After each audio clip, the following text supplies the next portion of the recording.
राष्ट्र भाई त्रिपाठी। देश की राजनीति के सबसे बड़े मंच संसद में आज से एक बार फिर हलचल तेज हो गई है। संसद के बजट सत्र के दूसरे चरण का पहला दिन, जिसमें चर्चा कम और हंगामा ज्यादा देखने को मिला।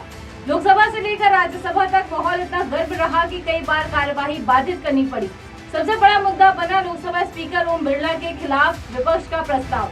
विपक्षी दलों ने स्पीकर को हटाने के लिए प्रस्ताव दिया है और इस प्रस्ताव को 118 सांसदों का समर्थन मिला है।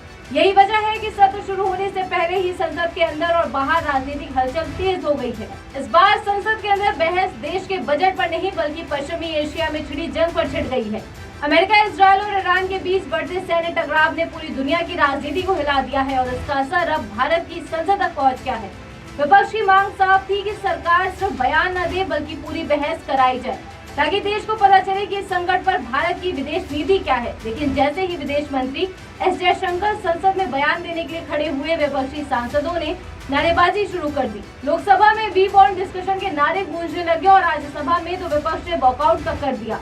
अब सवाल ये है कि आखिर इस मुद्दे पर इतना तनाव क्यों है। दरअसल पश्चिम एशिया में हालात बेहद गंभीर बने हुए हैं। अमेरिका और इजरायल के हमलों के बाद ईरान ने जवाबी कार्रवाई की है और पूरा क्षेत्र सैन्य तनाव की चपेट में है।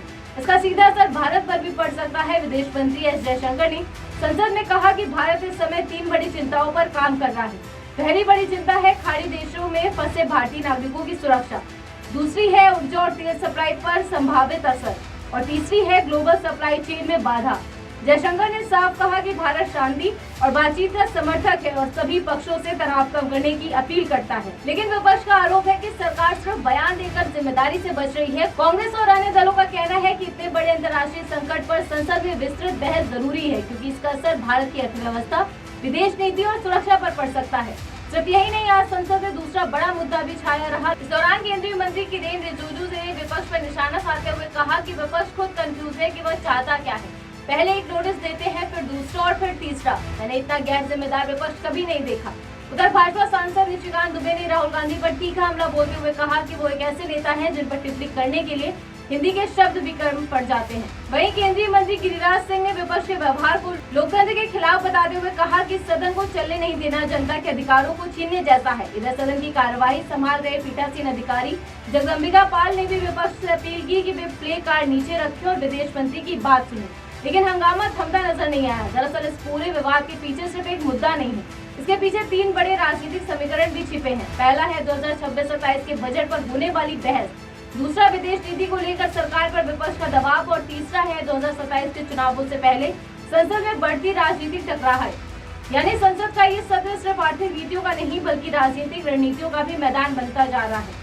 अब सबसे बड़ा सवाल यही है कि क्या संसद में पश्चिमी एशिया संकट पर गंभीर बहस होगी या फिर ये मुद्दा भी सिर्फ नारेबाजी और आरोप प्रत्यारोप में ही दब जाएगा।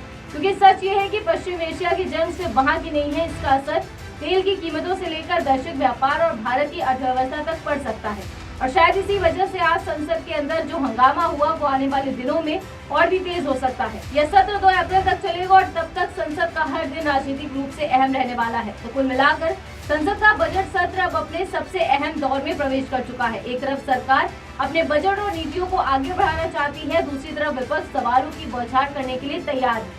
अब देखना ये होगा कि आने वाले दिनों में संसद में चर्चा ज्यादा तेज होगी या बहस और हंगामा। फिलहाल इतना ही, लेकिन संसद के इस राजनीतिक घमासान की हर बड़ी अपडेट हम आपको लगातार बताते रहेंगे। आप जुड़े रहिए जन एक्सप्रेस के साथ। धन्यवाद।